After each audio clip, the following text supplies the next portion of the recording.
Hepinize merhaba arkadaşlar, ben Demir. Bugün sizlerle beraber nişasta ve şampuanla slime yapacağız. Nişastamızı açalım.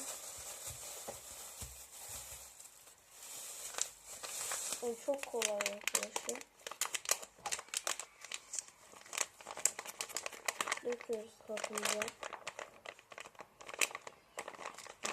Kirlendi her yer ya.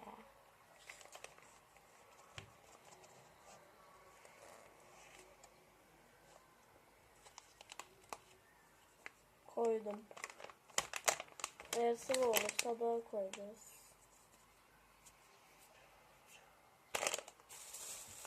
Geri koyuyorum kabıma nişastamı.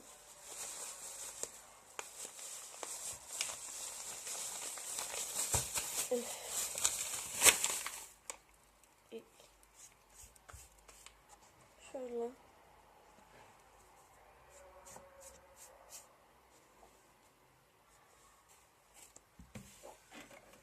Şimdi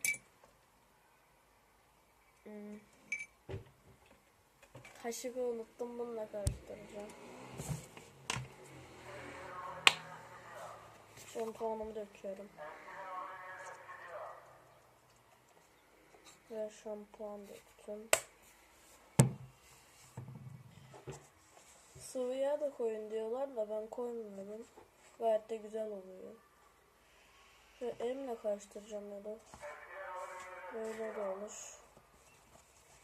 Yavaş yavaş karıştırıyoruz. Eğer yapmazsa birazcık daha şampuan koyabilirsiniz. Ve sertleşiyor yavaş yavaş.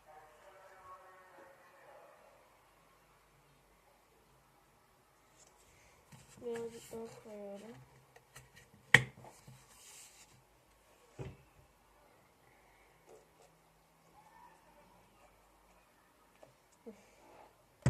Devam ediyoruz.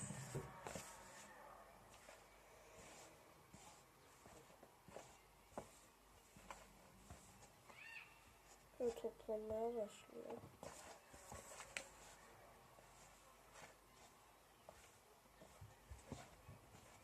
İyice karıştıralım.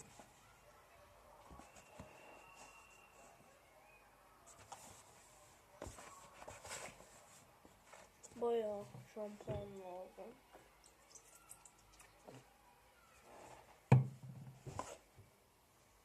Evet. Devam ediyoruz karıştırmaya. Olmaya başladı yavaş yavaş şöyle.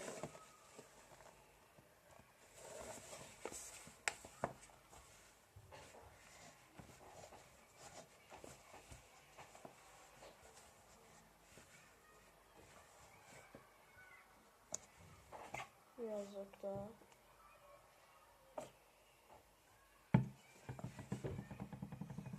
Oluyor.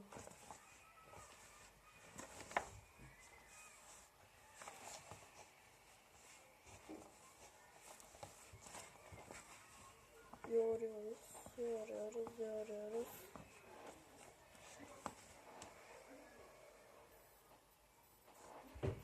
Biraz daha. Şampuan miktarı değil. Bayağı canım.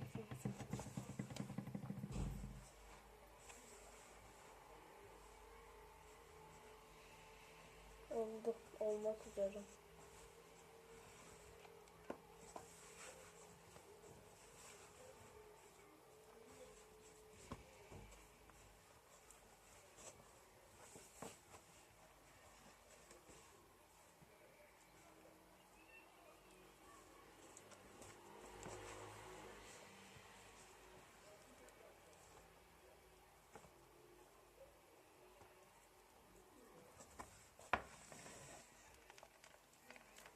Şimdi yapışmamaya da başlayacak. Şeydekileri topluyor, tabaktakileri.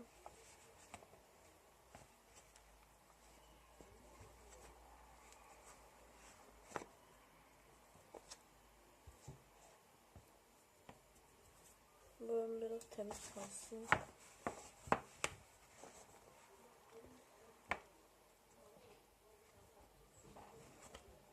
olmak üzere. Bakın.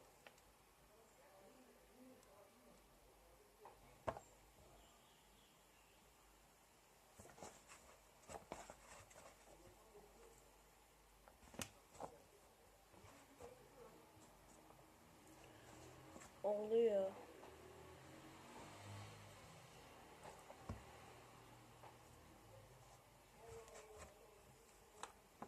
Ve çok güzel oldu.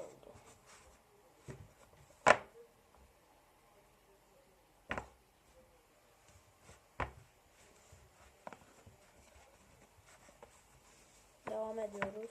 Zaten karıştırmak yani bir tek şampuan döküp karıştırıyorsunuz. Oldu galiba. Olmak üzereydi.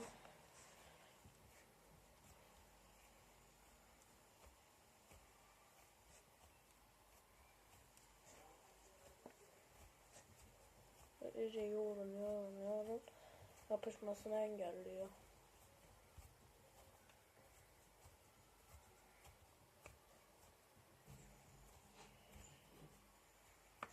Bakın çok güzel oldu.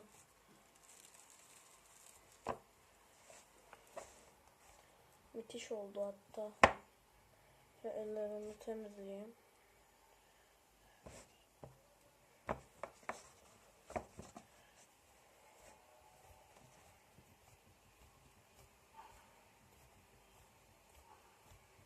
Biraz elde iz bırakıyor. Ama kolay temizleniyor yani su tutunca.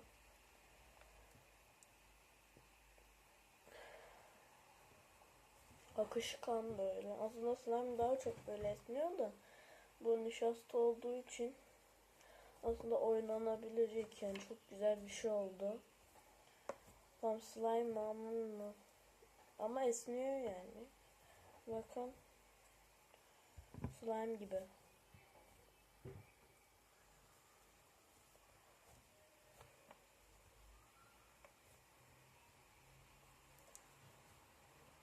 Böyle üstten. Gördünüz. İlk şu nişastayı döküyorsunuz bir daha yani. Sonra şu kıvama gelene kadar şampuan dökmeye devam ediyorsunuz ve karıştırıyorsunuz. Çok da güzel oluyor. Müthiş bir koku veriyor. Aslında normal slime'a göre daha güzel bir kıvamı oldu diyebilirim. Eğer evde boraks falan yoksa ya da tutkalınız, nişasta ve şampuanla da yapabilirsiniz bunun gibi. Çok güzel oluyor. Neyse. Videomuzun sonuna gelelim. Kanalıma abone olmayı ve like atmayı unutmayın. Abone oldukça daha fazla videolar gelecek ve deneyler gelecek. Görüşürüz.